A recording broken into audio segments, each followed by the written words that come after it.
let's start the debate with the number one issue for Democratic voters, health care. And Senator Sanders, let's start with you. You support Medicare for all, which would eventually take private health insurance away from more than 150 million Americans in exchange for government-sponsored health care for everyone. Congressman Delaney just referred to it as bad policy, and previously he has called the idea political suicide that will just get President Trump reelected. What do you say to Congressman Delaney? You're wrong.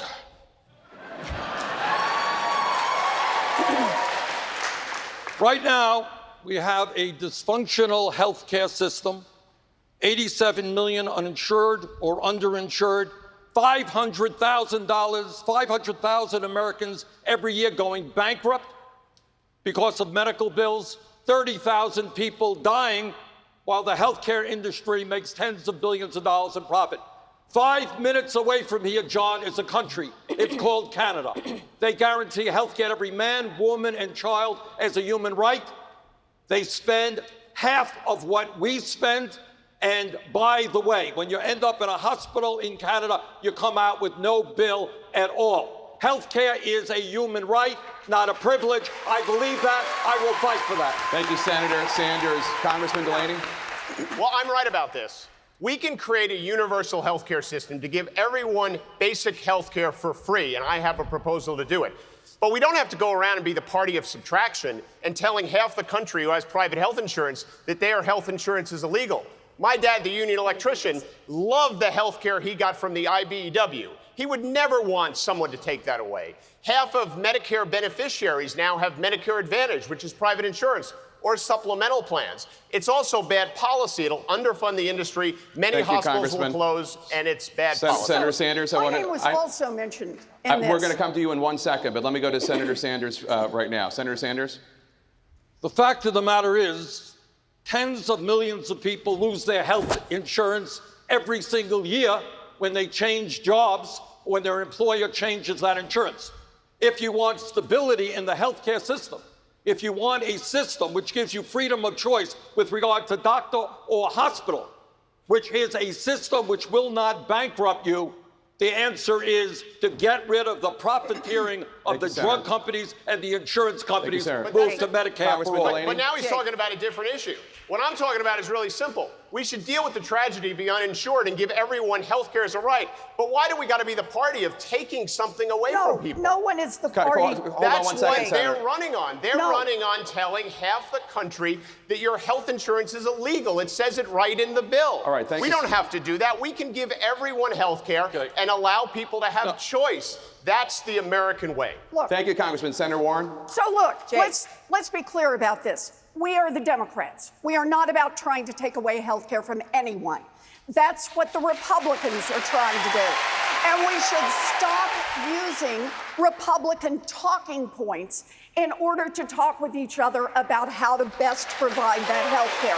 Now, I want to have a chance to tell the story about my friend, Addie Barkin. Addie is 35 years old. He has a wife, Rachel. He has a cute little boy named Carl. He also has ALS, and it's killing him. Addie has health insurance, good health insurance, and it's not nearly enough. I'm staying with you. But you exceeded your time, and so let me just stay with you on Medicare for all. All right. At the last debate, you said you're, quote, with Bernie on Medicare for all. Now, Senator Sanders has said that people in the middle class will pay more in taxes to help pay for Medicare for all, though that will be offset by the elimination of insurance premiums and other costs. Are you also, quote, with Bernie on Medicare for all when it comes to raising taxes on middle-class Americans to pay for it? Giant corporations and billionaires are going to pay more. Middle-class families are going to pay less out of pocket for their health care. And I'd like to finish talking about Addie, the guy who has ALS. This isn't funny.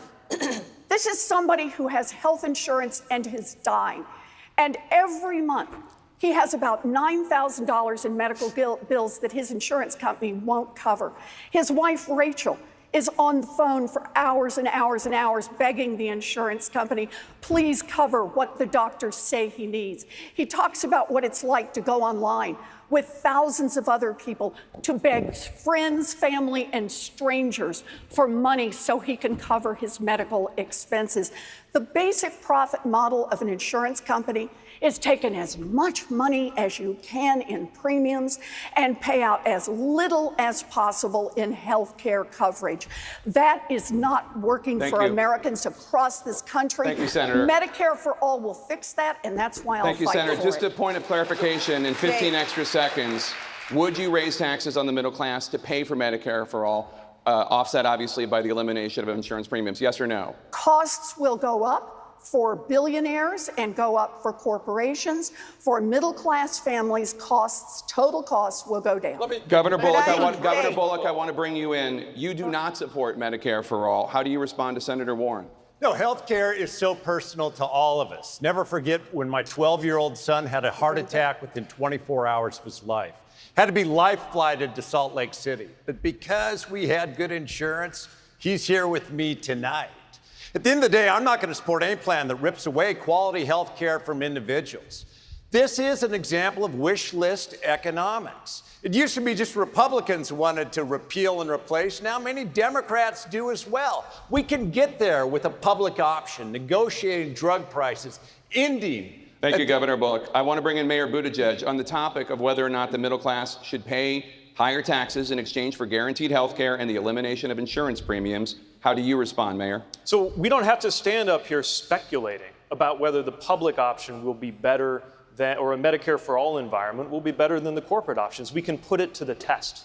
That's the concept of my Medicare for All who want it proposal. That way, if people like me are right, that the public alternative is going to be not only more comprehensive, but more affordable than any of the corporate options around there. We'll see Americans walk away from the corporate options into that Medicare option, and it will become Medicare for All without us having to kick anybody off our insurance. Just 15 seconds on the clarification. You are willing to raise taxes on middle-class Americans in order to have universal coverage with the disappearance of insurance premiums, yes or no? I think you can buy into it. That's the idea of Medicare for All who want it. Look, this is a distinction without a difference, whether you're paying the same money in the form of taxes or premiums. Look, in this country, if you have health coverage, if you don't have health coverage, you're paying too much for care. And if you do have health coverage, you're paying too much for care. I want to bring in Congressman O'Rourke on the topic of whether the middle class should pay higher taxes in exchange for universal coverage and the elimination of insurance premiums. What's your response? The answer is no. The middle class will not pay more in taxes in order to ensure